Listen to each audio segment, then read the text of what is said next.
Welcome back to part two of the greatest hip hop group of all time. And we're talking the Wu-Tang Clan for those who missed part one. We are going to, talk about part 7 through 12, or points that why we think, or how I think that Wu-Tang Clan is the greatest group of all time. So stay tuned and let the debate begin. Are you ready for some controversy? Yeah. Are you ready for some fun? Yeah. Are you ready for some laughs? Yeah. Let's get unfiltered with Cycle 4081. Yeah, we're back for part 2. And if you guys missed it, actually go see part 1 or listen to part 1. But we talked about the reasons why the Wu-Tang Clan is the greatest, as my opinion, is the greatest of all time. And I mentioned that they have more individual stars than any group in history. I mentioned that they have the greatest resume, and I mentioned that they created more superstars, not just individual members, but they had a huge bench. They also was the most one of the most anticipated hip hop albums, and RZA is the most influential executive mind in rap.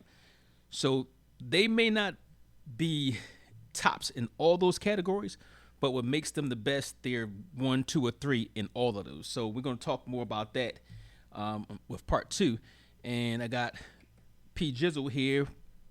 He's going to join me on this podcast. How you doing tonight? I'm doing good. Before we start, I need to get this PSA out. I really do. Now, obviously, I do agree with you that Wu-Tang is the greatest all-time group, and I know other people can argue and debate, but let's clear about this.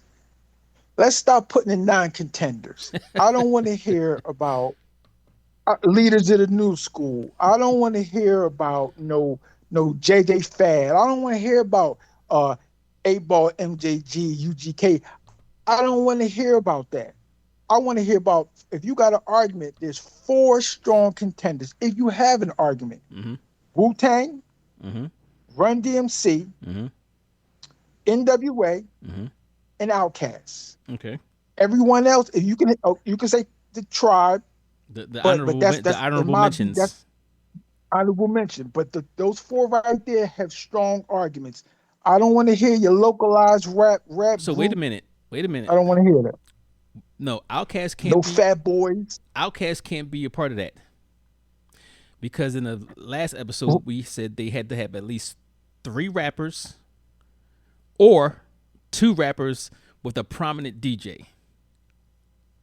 Okay, right. So with that being said, they're a great duo, so they're out. So now you only have 3 real contenders. You have Wu-Tang, Run DMC, and NWA, which now makes the argument even more clear. That's true. So before we get into that, let's since we're talking about those who can and cannot be in there, let's come up with some honorable mentions. And you mentioned Tribe Called Quest, but we discounted them because there's only 2 of them that are rapping, right? And we also mentioned the Fugees, but the Fugees, they had 2 good albums, right? And then they had individual success, so they could be mentioned in that aspect, but they didn't have these the powerful solo ventures like the Wu-Tang Clan and NWA and the longevity, right? Which is unfortunate, unless you include Lauryn Hill. She had a couple. Did she ever get past 2 albums or 1 album? No, she got one album. She became Casper the Friendly Ghost. She did. That's right. Never to be heard from again. I think she had some mental issues, but that's a different story. Right. That's why I say people argue with me. She's overrated, but that's a different argument. Speaking of her, since you brought her up, Lauryn Hill, people like her because of her R&B mostly, right? And I thought about it. I said she is a way better rapper than most of the females, if not all the females that's out there. Yes. Which what to Yes. me was an injustice because her album was more or less an R&B album. She could have had a full hip hop album because she embodied it. Absolutely. Tragedy. Absolutely. That's one of the greatest hip hop travesties of all time. That number one, that Lauryn Hill did not make a full hip hop album, Right. and number two, after that first neo soul album that won all those Grammys, she basically fell off the map And became was gone. a super mother. she had Yeah, kids. super mother. Yeah. But let's She had talk about the honorable mentions, right? Let's throw some over there. Honorable mentions. We're not saying they're in that top three because all right. So we both going to agree NWA, Wu-Tang, and Run DMC. Right? Are we? That's yes. Okay. So yes.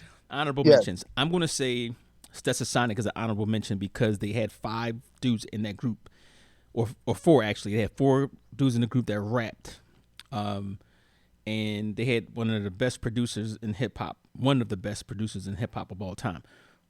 But when you think of Stetsasonic, really everybody's looking at Daddy O, the main one. So, Daddy O, yeah. And I don't think any of them had any solo projects outside of collaborations. And one of them, Prince Paul and Fruquan, went to the Gravediggers, which again I'm gonna toss that in there. That's one of my favorite groups. They only had one album, but whatever. I'm gonna put Dougie Fresh. Well, I'm gonna say why he's an honorable mention. Dougie Fresh and the Get Fresh crew. They had him and Slick Rick, Barry B, Chill Will. Barry B. However, longevity. Slick Rick split, so that takes them out of the picture because you only had with one rapper.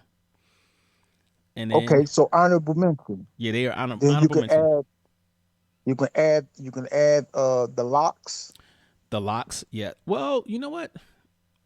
I'm gonna say they're in big time in the conversation because they did have 3 rappers, and I think all 3 of them were great. To be honest, I thought all 3 were great, but I don't know how many. You can add, what's their catalog though?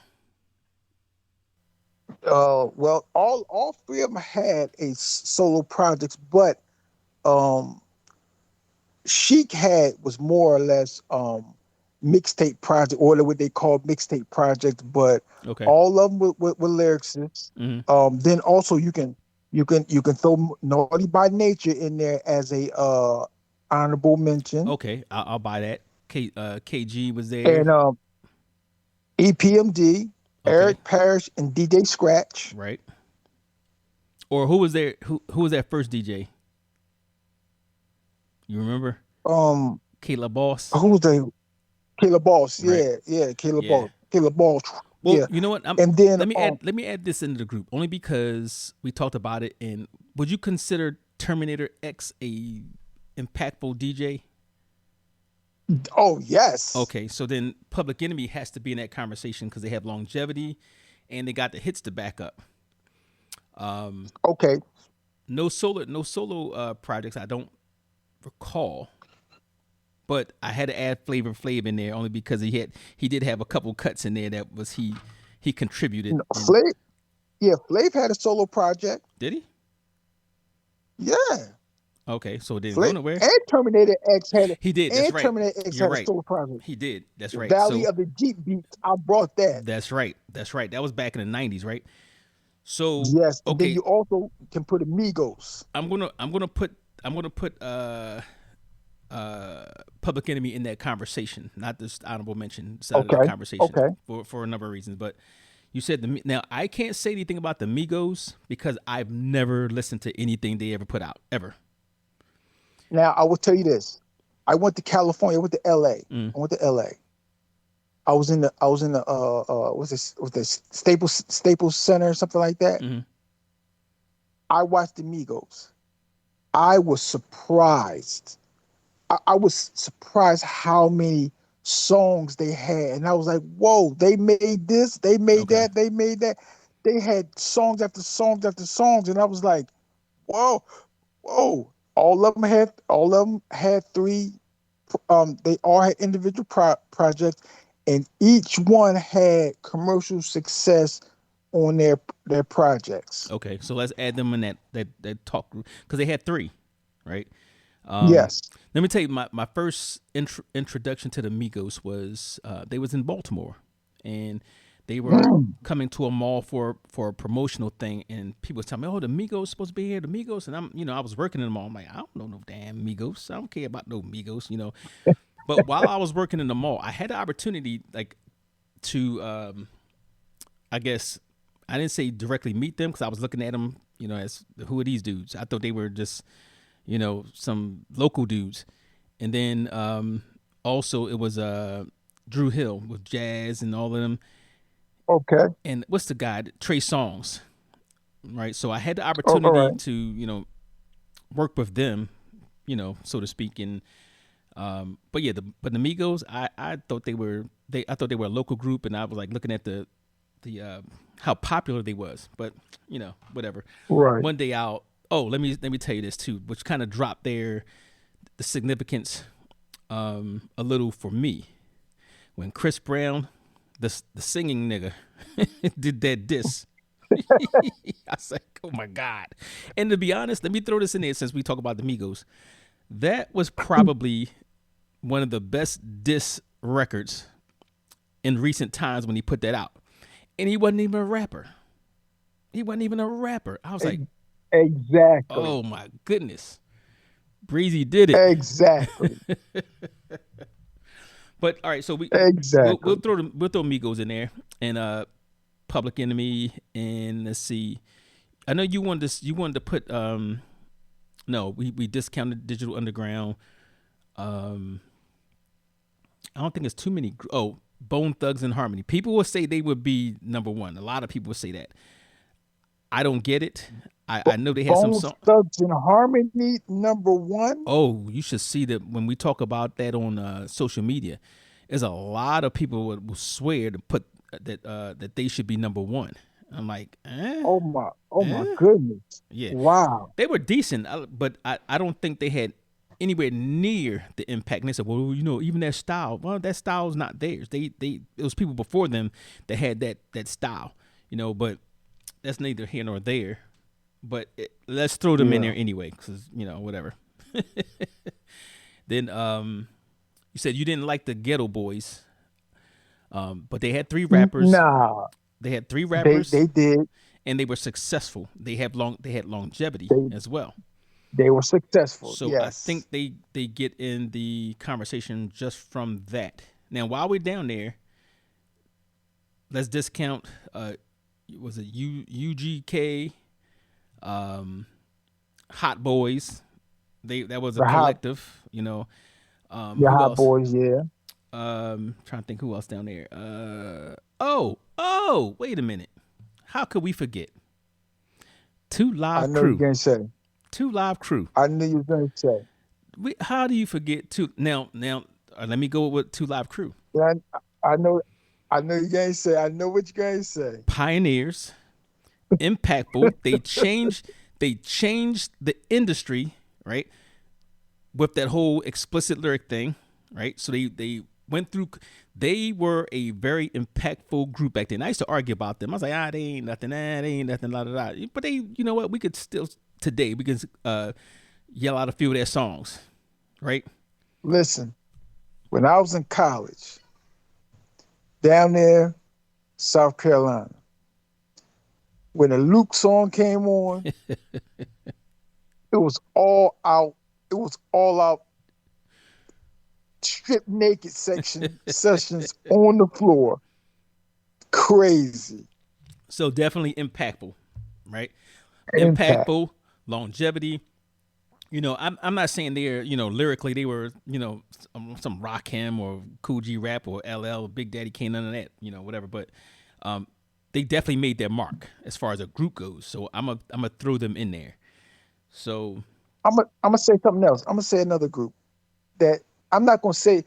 I'm not gonna put. I'm not gonna say, oh, they won the top group of all times. But I will say this: for their period, they had three members, two MCs, and one DJ, and they Salt and had Pepper. success.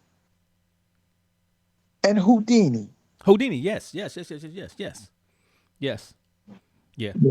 Let's throw Houdini in there.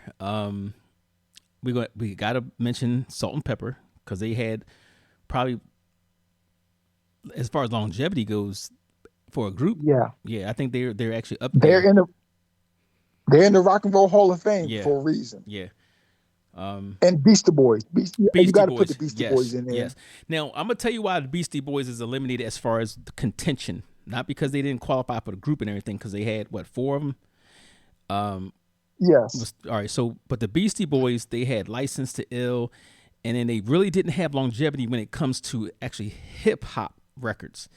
They went and did Right. the rock and roll or whatever they called it, music, and it's still good, but it wasn't hip hop. So they didn't stay hip hop long enough to qualify for that circle of honor, basically. Right. So right. yeah, but definitely License to Ill puts them definitely in, just that one album puts them in the conversation. Yeah. Anybody else? You said Fat Boys, no longevity.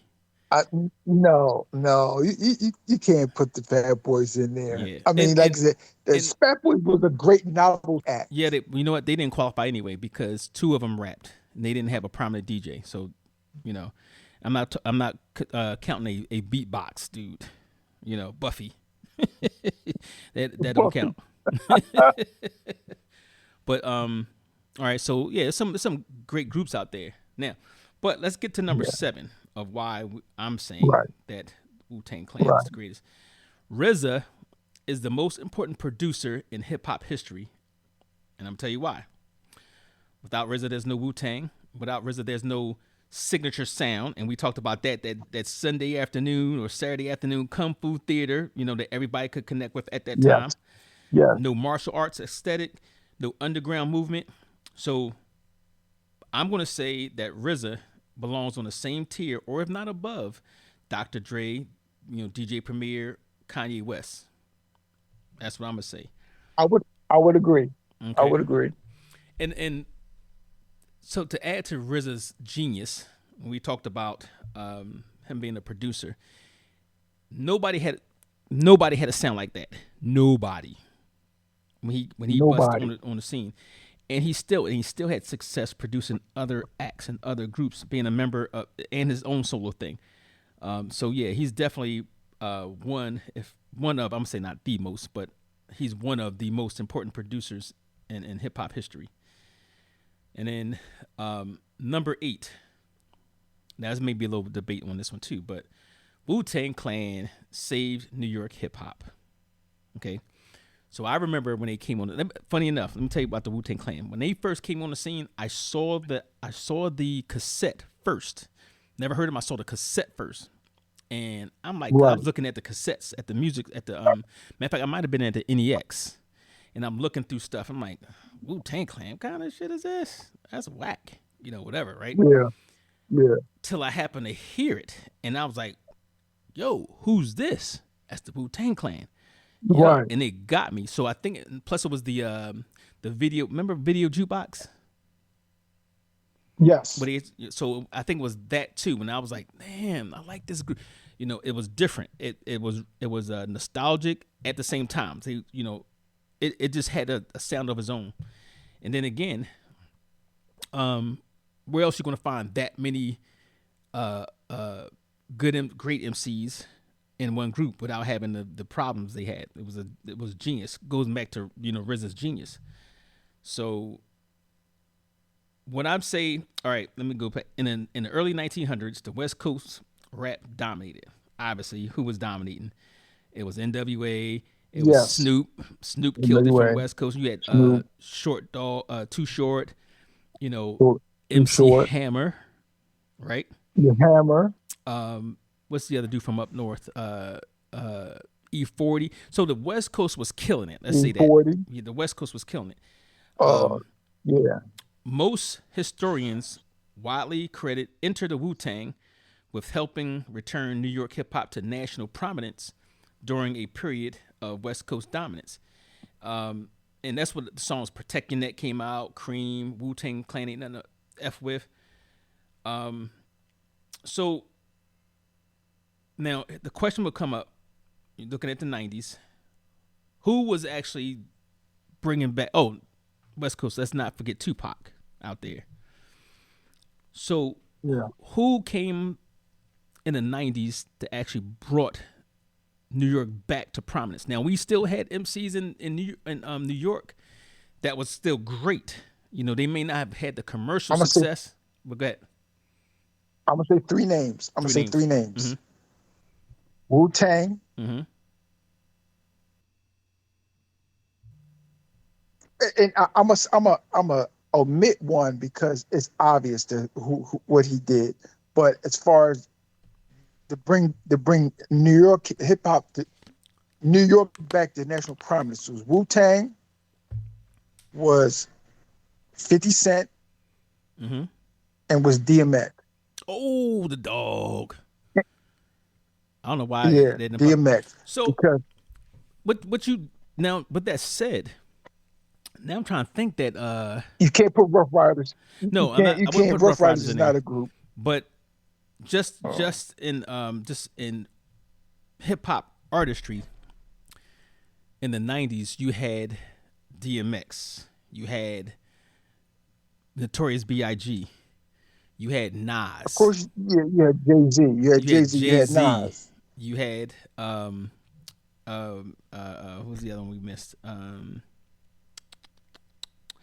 Just with that said, but Wu-Tang Clan obviously.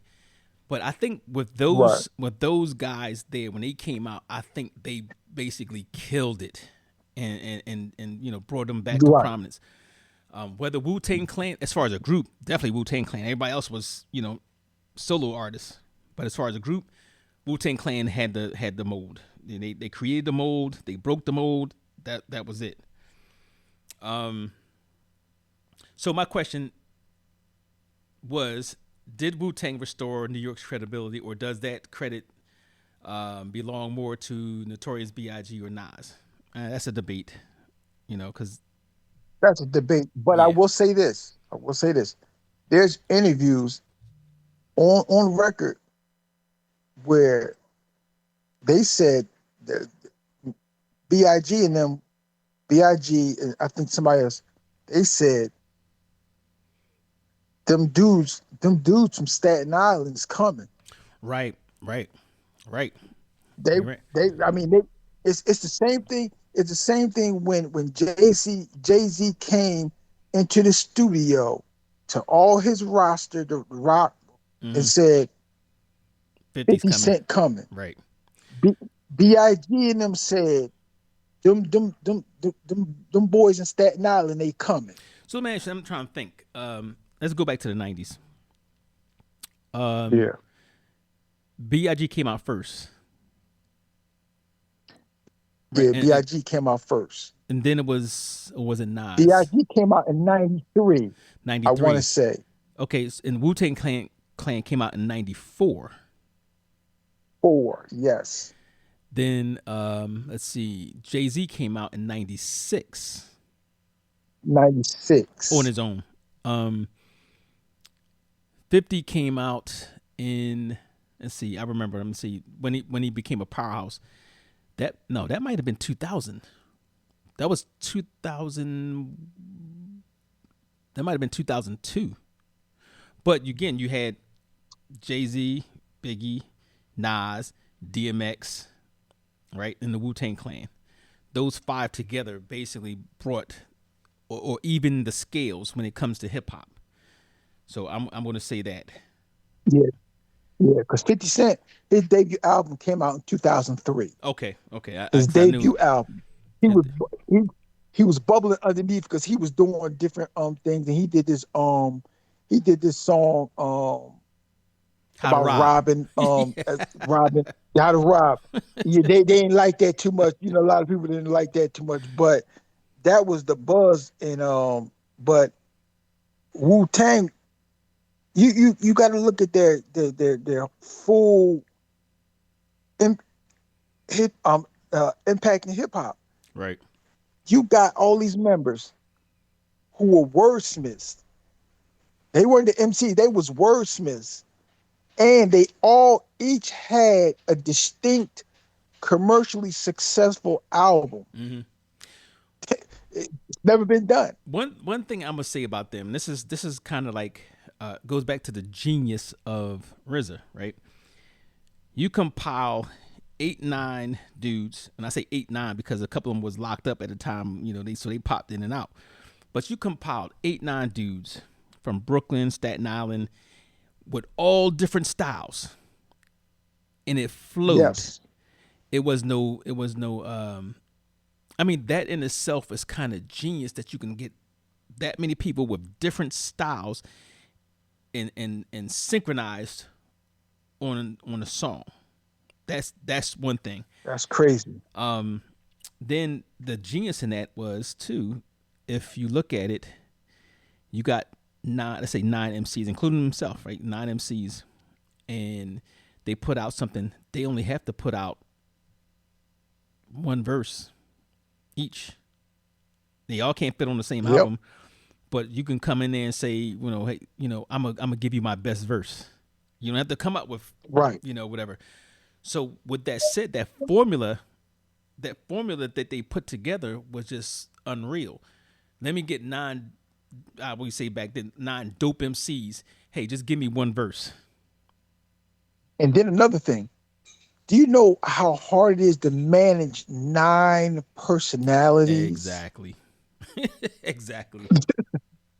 I mean, could you just imagine the amount of conflict resolution, balancing out whose strength, whose skills are made for this particular album or this particular project, right? Managing who's going to come first. That is a strategy. That's a strategic rollout plan that nobody. Right. I mean, they're doing it now, but that was the blueprint. Not to mention, you had to organize those songs because everybody can't fit on a song, So right, somebody's going to get left out somewhere, and I think, they may have a couple songs where that like everybody. I'm trying to think.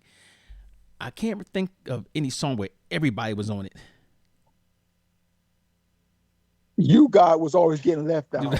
Well, you God was locked up too, so he missed out on something. Yeah. And Capadonna also. Capadonna didn't come in, I think, until he got out. So, that in That's itself, true. I'm trying to think. I can't think of any songs where all of them got to, even Cream. Which one of the best song? Oh, Triumph. Triumph was the song that everybody got some shine in. Now, yeah, Triumph. Yeah, and as if you include Old Dirty Bastard's intro, or his, because he really didn't, Triumph. Triumph was. Let me tell you about Triumph. Triumph was so significant because, do you know that Triumph mirrored? Remember the Jackson 5? Remember the Jacksons? Yeah. Triumph. Remember their album, their song Triumph? Yeah. And it was like how all of them were kind of larger than life, introduced to the world. Right. That's how Wu-Tang rolled out Triumph. Okay. I thought that whole marketing, how they did that was brilliant. So, all right, speaking of Triumph, the video, first of all, the video was great. They put some money into that. Did you know why Old Dirty Bastard is really not shown in there? That's not him in that video. I heard a story. His crazy ass wanted a lot of money just for him to show up. $10,000. I think it was 30, right. Something along those lines. He wanted $10,000. Yeah, something like that. Yeah. So, but again, still to manage his, those personnel, and they were cousins. They were cousins. I know. Old Dirty wanted his bread. Oh, definitely had personality, but yeah, that was that's definitely something. Managing that many personalities, that great of a repertoire, Yes. without the record conflict. They all blend. Right. Nobody's saying, "Oh, Right. that person don't go well with this group," or that person don't that verse don't go well. They had the formula, and it worked. So And everybody was patient.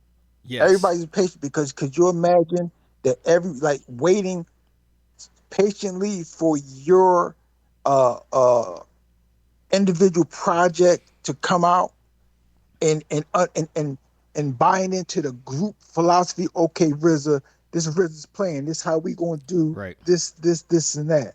I think they, you know, what the thing was with them. I think they all trusted him. When I heard a few Right. things that they had some conflicts, but when he came in and he talked his talk, whatever, he was like Raekwon, as a matter of fact, said, I was mad at him for this and that, whatever.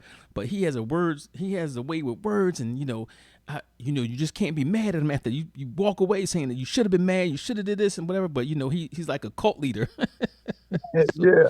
Yeah. but Yeah. let's talk about I'm gonna throw this in there, the tragedy of the Wu-Tang Clan. All right, who I think is the best MC out of the entire group? The best MC. Now they all good. They all great. Some of them, I'm not gonna say they're all great, but there's Right. some great ones in there. There's some good Right. ones. But Inspector Deck, okay, I think is the best. Okay. One of the best lyricists in his flow. I mean, it's just so underrated. So underrated. Then his album comes out, and the tragedy of that was what Right. it Yeah. was the flood that happened in RZA's basement and ruined his entire album. So he had to redo the album, and everything was Yeah. different because, maybe technology didn't have where they could store it in the cloud and all other type stuff, and that's just so tragic. Yeah. But when I bought his album, it was underwhelming. He still had lyrics, but I think the production was a little bit underwhelming, and you Production. know, Yeah. but let him freestyle. Let him get a cameo on somebody else's cut. He's killing it. Right. Matter of And fact, I agree with you. I agree with you that he was. I think he probably was the best lyrical MC. Now I would say the best overall project Mhm. had to be Raekwon's Raekwon, project right? because if you added the lyrics and the overall production, Yes, that was yeah, tough to beat. yeah. And like I said, they all had some decent ones. All right, we'll say Raekwon. What's it called? Only built for Cuban links. Was that the first one? Oh, Bill for Cuban Links, Right. yes, yes, That Takal, the first Method Man album, Takal was great. The first, actually, the first Ghostface, two Ghostface, Ghostface was pretty good. Most people say they were both classics. The other ones, GZA. Oh, let us not forget GZA. GZA is probably one of the. oh yeah, Liquid Swords, Oh my Liquid goodness, Swords, yes, lyrically one of the. But I don't think the difference between GZA and Inspector Deck. GZA has those lyrics. The Deck has those lyrics, but he can't deliver like Inspector Deck. That's just that's my personal opinion that he just the can't deck, deliver right, like him. right, You know, obviously ODB had a blowout album. You know, but yeah, I don't know about yeah. his second. Did he get around to the second one? Was it like Return? I don't think. I think he did, and then that's when stuff started going Yeah, he had issues around that crazy. time too. So yeah, but definitely, Inspector Deck, man. If he would have had the productions like the rest of them, I think we'd be having a whole different conversation. Like, if I was a rapper, Right, right. matter of fact, Tupac had a song, and Inspector Deck was on it. He told, I think he told Daz, or one of the guys from out west that was producing it. He's like, nah, take him off, take him off. So the only thing they left in his background vocals, because Tupac didn't want him on there because Yeah, he didn't want to be out, yeah, outshined by him. yeah. But yeah, that's yeah, I just think that the dude is just phenomenal, and when you look at the Wu-Tang classics, Cream, that verse killed it. Triumph, he probably got the best kickoff verse of all time. Like any song that he's on, he kicks it off. Like He kicks it the off. first to set off is the Inspector Deck. What was that? He's the lead off batter. He's the Exactly. lead off batter in Wu-Tang. Yeah. But can we mention this? Mhm. Nobody seemed to mention this. And I love hip hop, and I know Winston yesterday was talking about how, Run DMC and cultural relevance and how they did this and did that. Mhm. Can we talk more about how Wu-Tang was so ahead of their time, how they marketed their albums? What about the $1 album? if I, Well, no. Was it not the $1, but it was the single copy album that the hedge fund guy brought. oh yeah. Okay, we're gonna talk about that specifically. That's one of my points on Oh there my when it comes to goodness. artistry. But all right, getting into that, how their impact. All right. Point number 9. Wu-Tang Clan was the first hip hop group to build a true empire. Group, not a collective. Yes. Group. Now, here you go. Before the Wu-Tang Clan, rappers sold records. They did, or promoted stuff from FUBU to Adidas to whatever. However, Wu-Tang Clan, clothing line, Wu Wear, video games, Wu-Wear. exactly, movies, television, merchandise, Yes. corporate branding. To this day, people throwing up Yes. a Wu-Tang sign. They probably never even heard of a Wu-Tang Clan song or album or whatever, but they know to throw up those two hands. They know that symbol that's in every store, right? Exactly. And internationally, Yes, they reinvented the blueprint. Basically, that's it. Wu-Tang. Now, Yeah, yeah. Winston mentioned the 5 elements of hip hop, right? He said DJing, MCing,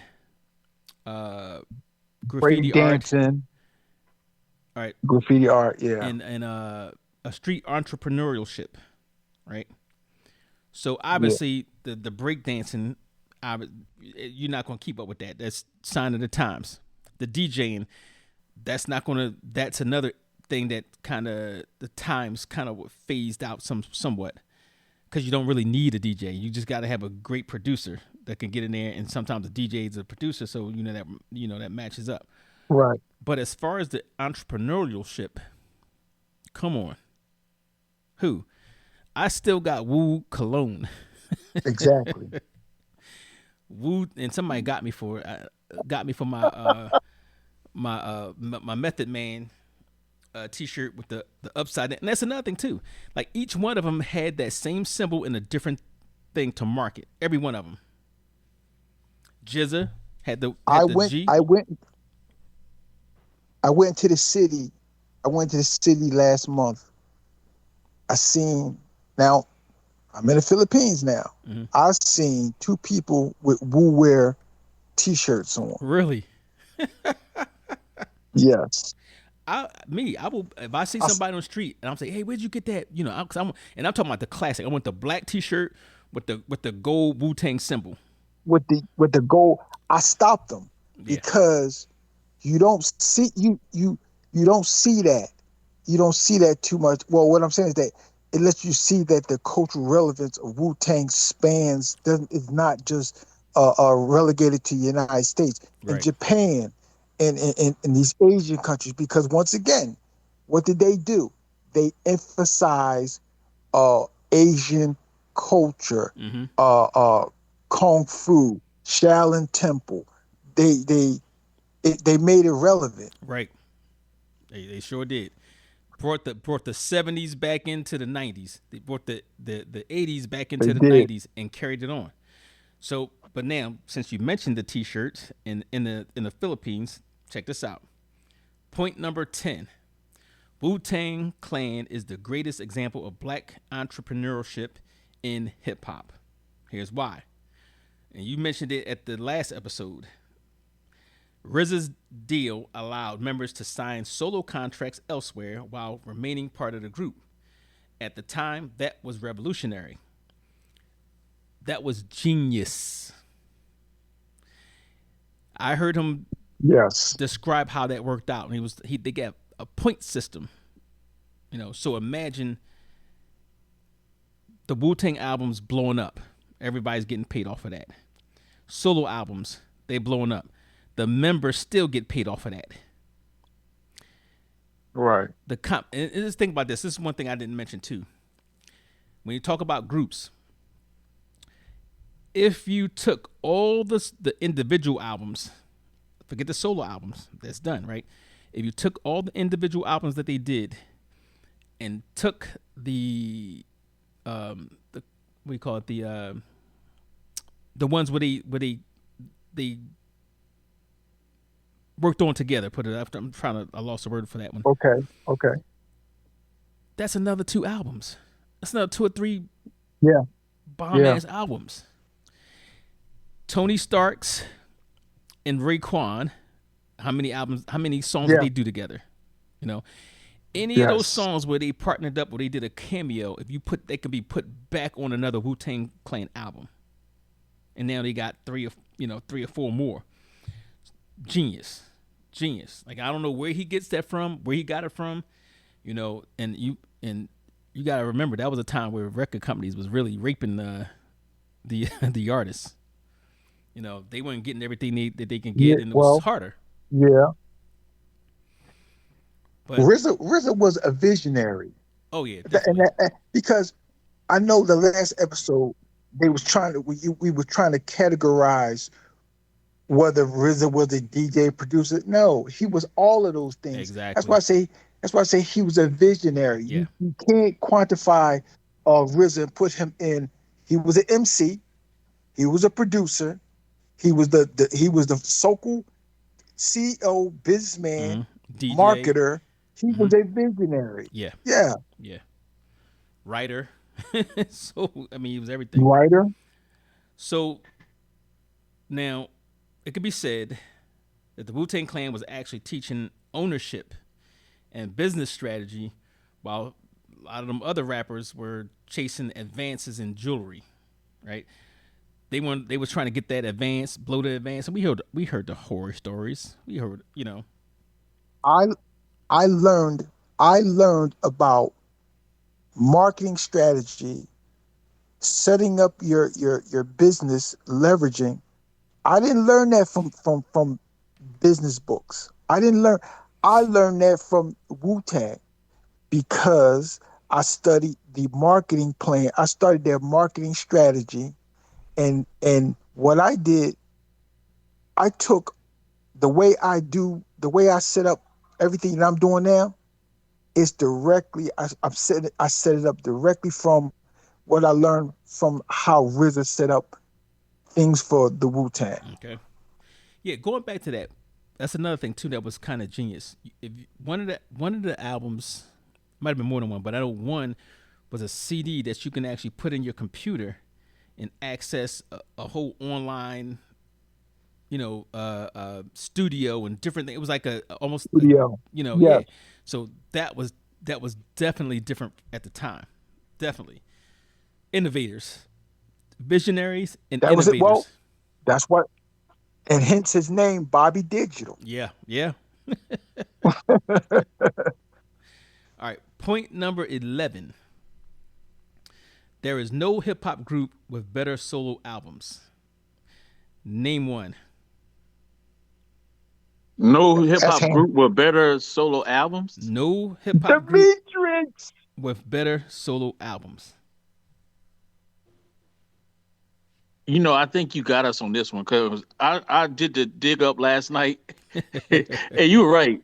Wu-Tang, they ain't no group. I was up for like an hour trying to figure this out. There's no group with more rap artists that did solo albums that was successful. Like, it's not. Right. I literally digged it up. So to answer your question, there ain't none. Who comes close? as far as like the stars, Yeah. as far as not stars, but like making like That individual artists getting their own individual album. yes, but successful album.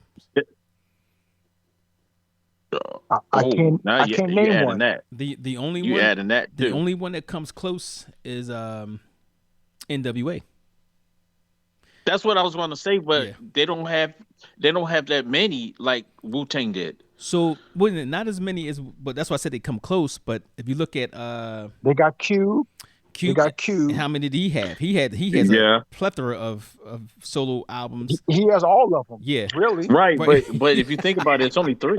It's only three of them though. Well, no. So Yeah. Okay. You got Cube. You had Easy E. Easy E had I think two. Easy. Then you had Dr. Dre yeah, with two. he may have had Okay. maybe two or He three. had a couple. Well, Yeah. So well, the firm was a flop. The firm was a flop. So we just gonna, but yeah. So but no, Yeah. the chronic, well, this He is had and the the chronic Chronic, 2001. Still yeah, Dre, yeah. Still Dre, Just uh, we can count Dre the 2000. chronic. Ren had a solo album. I don't know where it went because I heard like one song off of there and it was whatever. I know where it went though. I know where it went. It went In lead. the garbage can. In the garbage can. Because I like Rand. And I had high hopes for Rand. Mm-hmm. But I see I'm one of them guys that I was in a record store every week. Mm-hmm.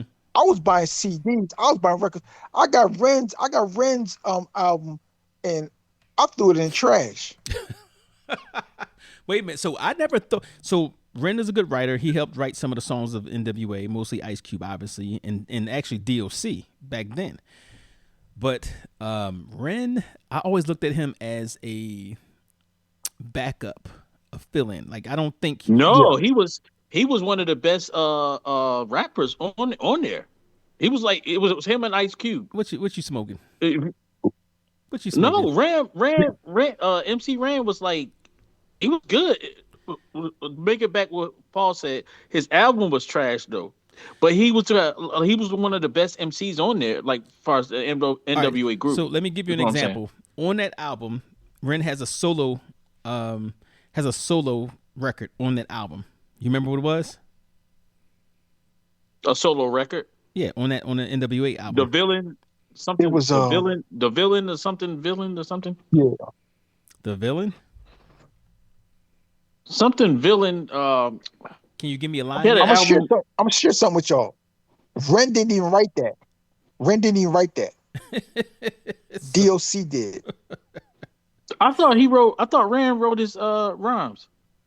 He wrote. I know some. Ice Rand Cube wrote for wrote- everybody.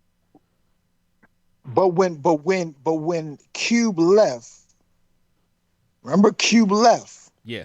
Right. They didn't have a writer. Ren was a writer, but it wasn't strong. DOC comes in.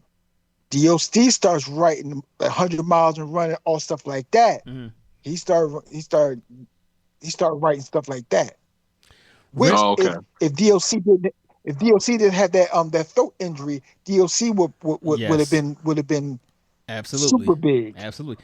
But on that album, NW Straight Outta Compton, he had the number 4 cut was called "If It Ain't Rough," right? That was If It Ain't MC Rough, Ren's, right? yeah. Nobody remembers that. Nobody's that. You can say what Ice Cube was on there. He had when hit a bitch is a bitch, or gangster gangster, and what's that other one? I ain't the one, right? So you I knew ain't the that. one. yeah. That was the cut right there. Yeah. And Dope Man pretty much. So he didn't have maybe Quiet on the Set. Nobody remembers that. So yeah, he was just a backup. He wasn't anything significant. That's just my opinion on that. But now number 12. Wu-Tang Clan created the most recognizable brand in hip-hop history. And Paul kind of confirmed that a couple minutes ago. So that is the most recognizable brand in hip-hop history. None comes close. Not None of the I rappers can of get today. y'all if y'all want. I can get y'all Wu-Tang shirts on the low. I can get y'all Wu-Tang shirts on the low. Let me ask you this. Let me ask you this real quick, Joe. So you're right. Wu Tang Clan is just like the biggest, like as far as their wear. Nobody did it like them. Do you consider Bad Boys though as a group, or is that just No, a record label? No, that's a record label. no. That's the record label, Bad Boy Yes. right? was a Bad Boy was a record label. Once again, a collective. A Right. collective is not a group. Right, Yeah. right. Okay, that's what I was trying to figure out. Because if you consider that as a group, or if they were a group, you know, Not even you close. had that too. Ain't But nobody wearing a t-shirt with the Bad Boy symbol on it except for somebody who was on Bad Boy. Nobody. oh no, no, no. I'm not talking about the gear. I'm talking about like far as stars, like with their own Oh, solo okay, okay. solo album. Because I was just because yeah. if you include Bad Boy, which you can't because it's not a group, then you have to include So Def, which is not a group, Right, and No Right. Limit, and Cash Money as and well. No Limit. But here's my Right. supporting statement. More than 3 decades after debuting, Wu-Tang merchandise remains widely recognized and commercially viable. Like I said, I'm gonna get one whenever I come across their stuff too. Their brand has expanded into television, gaming, fashion, documentaries, and licensing opportunities. So you can ask anyone that don't listen to rap, can they recognize the Wu-Tang logo, or even the members or the names, or even the phrase Wu-Tang Forever? I had people saying that and know they never seen a Wu-Tang anything. But then you got to ask yourself too The when you Wu Tang compare. symbol, Hmm? the Wu Tang symbol to black people is similar to the Batman symbol in the sky Right. over Gotham. That's a good. That's a good. That's a good statement. Now, Well statement. do you know the now when we talk about branding or whatever, so some groups came up. Everybody knows the Wu-Tang logo. Do you know the NWA logo? Yeah. What is it? NWA. Because I don't know. Because I don't think they have a I mean, they don't close they have a come Wu is Tang when people logo, saying straight out of whatever that came from them. But other than that, right? Well, they didn't have that. They didn't have a logo like a logo. They just had NWA. right, That was it. Wu Tang had an actual logo right. with their brand. Like they didn't have that. The NWA didn't have that. Okay, so we're gonna say that's a no hitter for them. Right. That's an advantage. That's definitely an advantage for Wu Tang because honestly, now that you think about it, what group had a logo? Public Enemy had a logo. Um, Oh, um, who else had a logo? That's a good point. I don't. I guess public because I don't remember. Also, also on branding and marketing, Wu Tang has one of the most quotable phrases in hip hop history. Wu Tang is for the Right. children. ODB. Yeah, yeah, that was definitely ODB thing. They ate that, but think about this. They marketing execs ate that up. Wu Tang is for the children. It was a commercially and marketable phrase that they used to appeal to the other ethnicities, if you know what I mean. That's true. Right. That's true. But you know, Paul, you brought up a great point. Yet last night, I meant to say when you was talking about I'm on a podcast. how they didn't just change the Yeah, culture, part they two. also brought out other culture. That's how I sent you the I impact they sent you a had as link. far as the Shaolin, that Okay. whole Shaolin thing. Well, They you need to check your actually phone before you brought it call out in me. even more with the impact of their music Anyway, I'm on a and what they podcast. had I'll going holler at you a little on. bit. Or you can To jump the on. point where it 'Cause was I'm on like, part 3. nobody was thinking about Shaolin Okay. and Well, I'll leave the door open. unless martial arts Yeah. fans and all that stuff. But they kind of Okay. like Later. put that out there where people that weren't interested, they seen it and they got into it too. Also, that's a Right. big impact. Right. Also, you got to understand, like, when you that global and you changing, you bringing out other cultures, and like what your impact on it. That's big. Like people don't I look at bet. that.